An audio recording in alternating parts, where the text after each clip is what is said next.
Alright, so here's the Miata, ND Miata. Today I'm going to talk about alignment. I want to talk about suspension too, but I'm going to make a different video for that. So I'm going to talk about alignment. So I put these Coopers, these Cooper,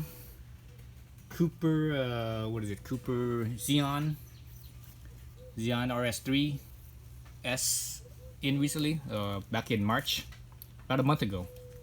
Is it a month ago? Yeah, about a month ago. I put these on, and I driven it about a little bit under 2,000 miles, or since then, anyways. From today, since I had them installed, and I got alignment last week. So about a week ago, I got an alignment. Let's see, when I got the alignment after 1,500 miles. I think I got close to 1,700 miles maybe on them. Then I got alignment. I should have gotten it a little bit earlier, but I didn't have time. So as far as mileage goes, my first tires, they were stock tires.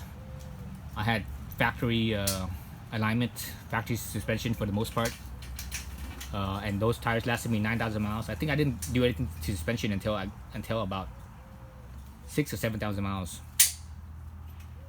I think 7,000 miles on the original tires, and that was the original alignment.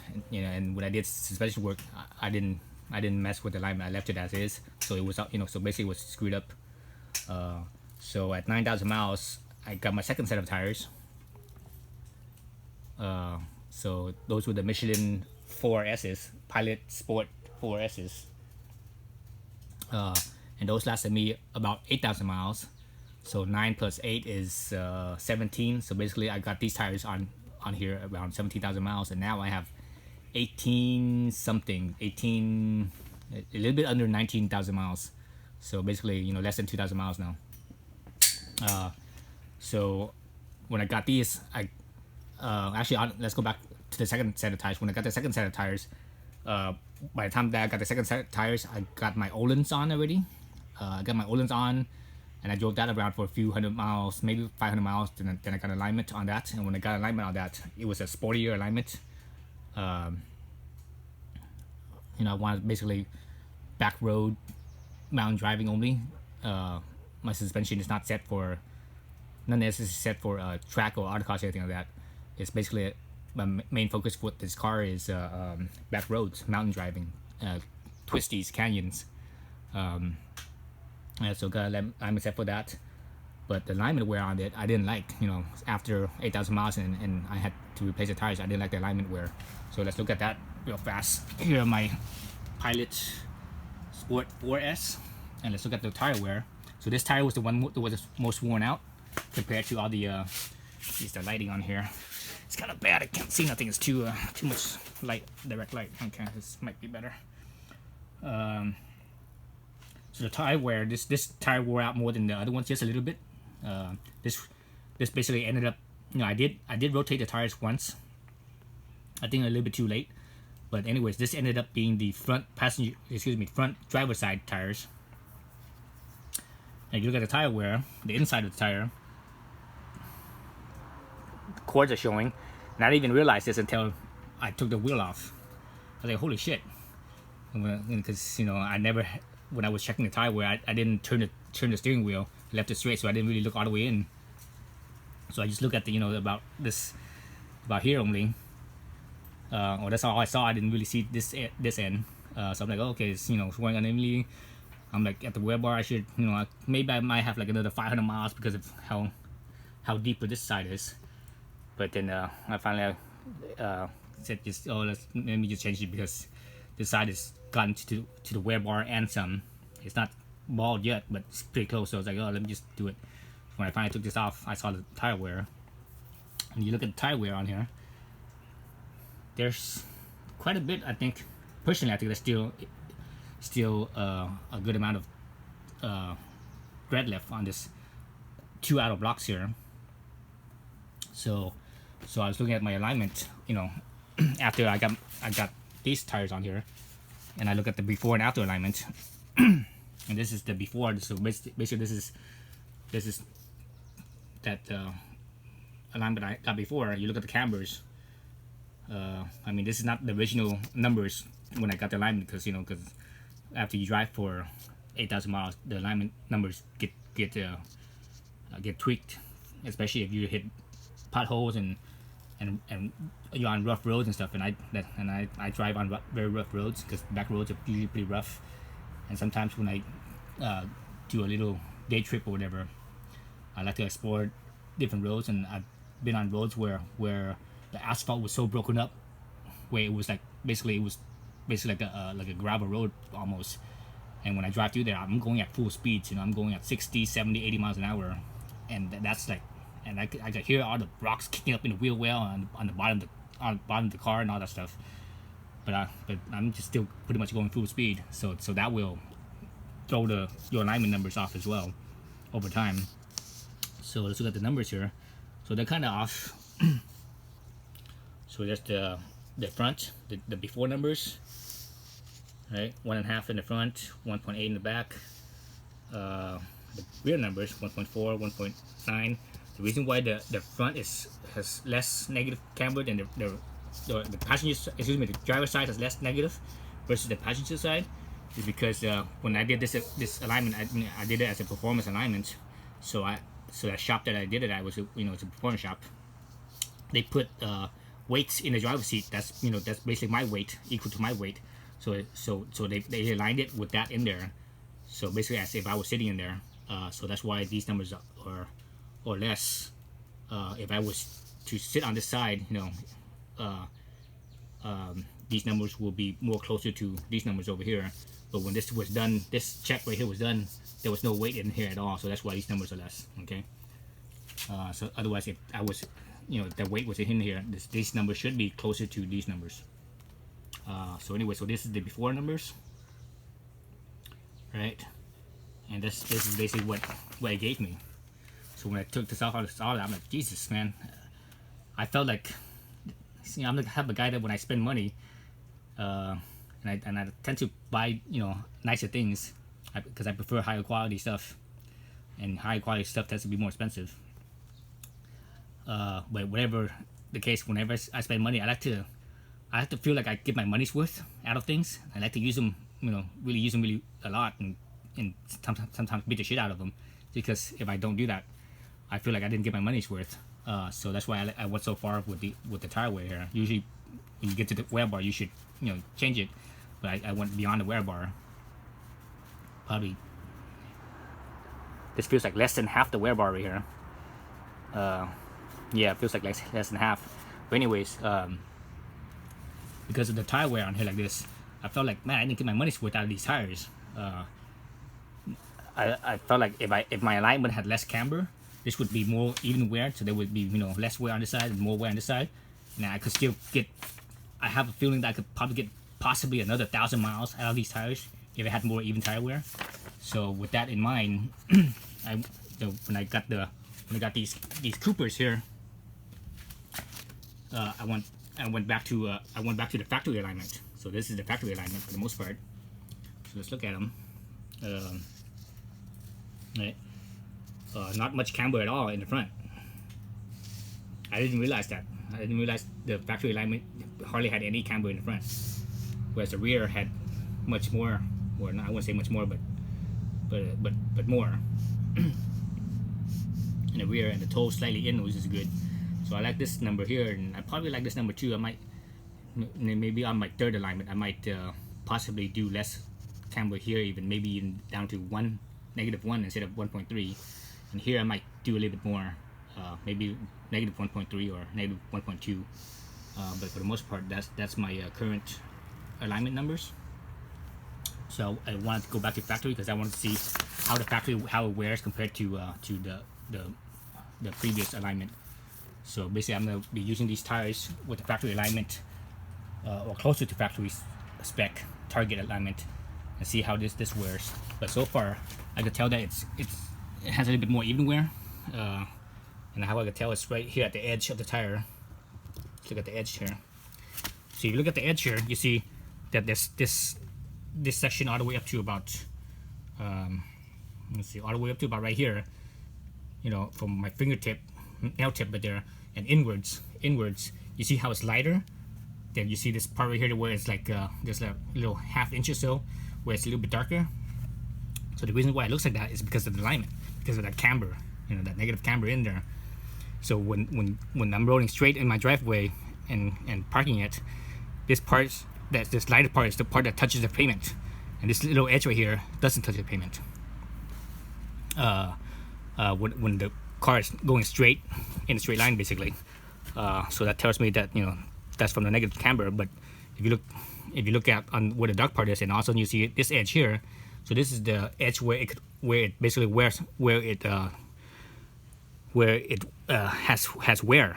So from this edge on, there's, you know, from where my fingertip right here, and on this towards sidewall, there's no contact between there and the road.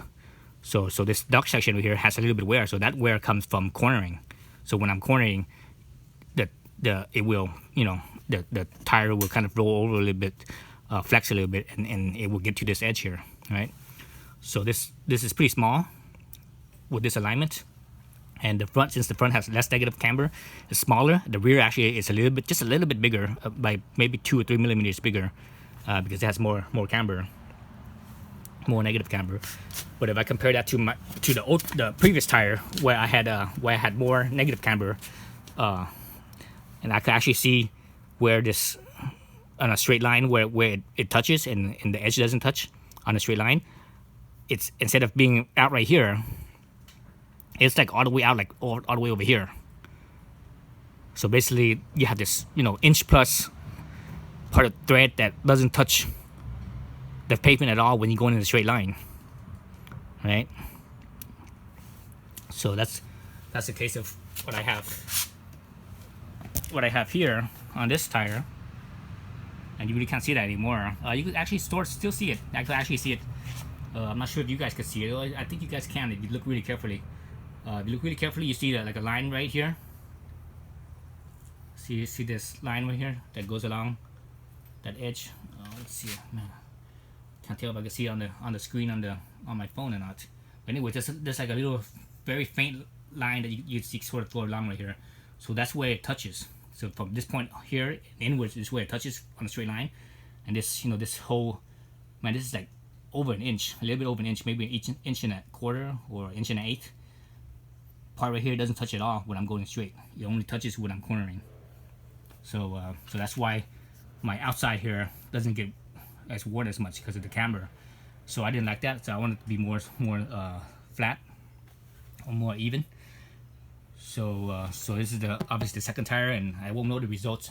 I won't truly know the results how it really is until, you know, this is worn out. So I have almost 2,000 miles on this tires already. So if this tire lasts 8,000 miles like the previous one did, I would get, you know, that would be 8,000 miles. Or if it lasts 9,000 miles like the first tire, the original tires, that means I have to go another 7,000 miles. But anyways, so you won't see the wear on this until next year, until these ones basically bought out. Then I will, you know, get see how this is and get the new set of tires. But yeah, so looking at this, so that's what I'm hoping is that if I could get more even wear, I could get hopefully like another 1,000 miles instead of 8,000 miles. I get 9,000 miles. So you know, 1,000 miles out of, you know, 1 over 8 is a pretty good amount. That's like how much is that? That's like 15%, or actually even more than 15%. That's like 17%. So if I get an extra 1,000 miles, if I get more even wear and get an extra 1,000 miles, that's like over 15% extra tire wear. So, you know, and tires are expensive, man. You know, these Michelins here at full price, these things are over $800. These tires cost over $800 at full price. If you get them on sale, they'll be as low as $650. So non-sale price is about $800. Sale price is about $650. And that's actually not even including installation. Installation is like another $100. So $900 with installation, $750 on sale. So that's a lot of money. You know, these tires over here, I got these on clearance at Tire Rack for $89, or basically $90. But that's without installation, right? Installation cost me like another $100. So so let's see, $90 times 4 is 36. Basically, it cost me like 360. Because about 360 plus another $100 installations for 460. So that's still a lot of money, man. You know, and if I could make it last a little bit longer, you know, that extra 15% plus tire life, you know, I'm getting more for my money. So that's what I want to do. That's the reason why I don't want to go with softer tires. You know, the stock tires has a thread wear of 280. These Michelins here have a thread wear of 300. These ones here have a thread wear of 300. So this one should be pretty comparable to this. So I don't know what I'm gonna get as my next tires. I'm gonna go cheap on tires. I know I love these Michelins. These things are amazing tires. These are like the best tires I've ever tried for street use. Overall street use. It's great in dry. It's great in wet. The wet performance, the wet grip on this is fantastic. I was like, wow, it just blew me away. Wet grip on this is better than most other tires that I've driven in the dry compared to this in the wet. This is even has better grip in the wet than other tires are in the dry. So these are phenomenal tires here. I love them, but man, they're so expensive. I don't need that level of performance. I'm not driving that hard, I don't think. So I want cheaper. Next tires I'm probably gonna go cheap as well. So whatever is available that's cheap next time, that's probably what I'm gonna get. You know, these are sub $100. So I'm gonna try to keep it sub $100 because my ass is cheap. So yeah, so that's the tire alignment. As far as the result of using stock or factory alignment numbers, or closer to target numbers for factory, I find that for the most part these feel pretty good. But when I'm pushing aggressively, I do feel that the front end doesn't have enough camber, and I could feel it kind of sliding a little bit. Basically, a little bit of understeer, basically, instead of, because normally this Miata is known for having easy oversteer, but with this front alignment the way it is, I'm finding that it's actually having understeer instead of oversteer if I'm pushing it hard. So I think the next one I'm gonna give it a little bit more camber. So instead of I think what is it, 0.9 right now, I'm probably gonna go to like 1.2 or 1.3. Other thing I also noticed with how after I did the alignment is that when I am pushing it, the tires pretty much for the first time ever is starting to squeak. You know, as I'm pushing it, and before it starts to oversteer, or excuse me, understeer, before it starts to understeer, and feel like it's, you know, like it's losing grip, it just starts squeaking and squeaking, and it squeaks louder. Then it starts to slowly give, and when it does give, it's very controlled and very predictable. So it's like no problems. So it doesn't bother me. But it definitely the alignment totally made this thing starting to squeak and howl. I'm like, whoa. So that's actually a good thing, because that's your indicator. So when you start squeaking it, and you familiar with you know how it sounds, you know, okay, when in the squeak, if it just starts just chirping a little bit, then okay, you're getting close to the edge. Then it gets louder and louder, you know, louder chirp. That's when you're almost at the edge, you're almost losing it. Then when you do lose it, it's a very gradual loss, very controlled, very predictable. So that actually makes this alignment a little bit safer, I think, because when it's like that, it's very controllable, very predictable, and you know that it's coming. When you start hearing it, you're like, okay, don't push it any harder. Whereas before, when it didn't squeak, driving it hard, and not to say that before it didn't squeak at all, but it did every once in a while. But I mean, I had to corner it really hard, really fast. And when it did that, sometimes every once in a while, when it squeaked, almost right after it squeaks, it would like kind of give out a little bit. So that happened quicker, much more rapid, you know, less warning. So it's a little bit less predictable in that regards. You know, less. You know, it's you know, you have to be really, really on it when as soon as you hear that squeak, you have to be like, okay, that's it, don't push it any more than that. before, but now when you start hitting the squeak, you're like, okay, I have a little bit safety margin. So far I kind of like it, but I just don't like the fact that it kind of when it does get to the loose point, it does kind of understeer a little bit, and I'd rather have it oversteer. I'd rather have this car oversteer because that's what this car is meant for. That's why you have a wheel drive car. So yeah, so those are the initial alignment. My thoughts on alignment. So I think, yeah, next time I'm gonna do probably everything the same like I did down here with the factory, but instead of this 0.8 or 0.9, I'm gonna go to like 1.2 or 1.3 in the front. In the back, I'm not sure if I want to keep it at 1.3 or I might bring it down to like 1, negative. So I'm not sure about the backside. I'll see how, as I drive more, I see how the backside acts. But so far the front side, I would rather have a little bit more negative camber. Yeah, so that's it. That's alignment. That's alignment for you. Thanks for watching.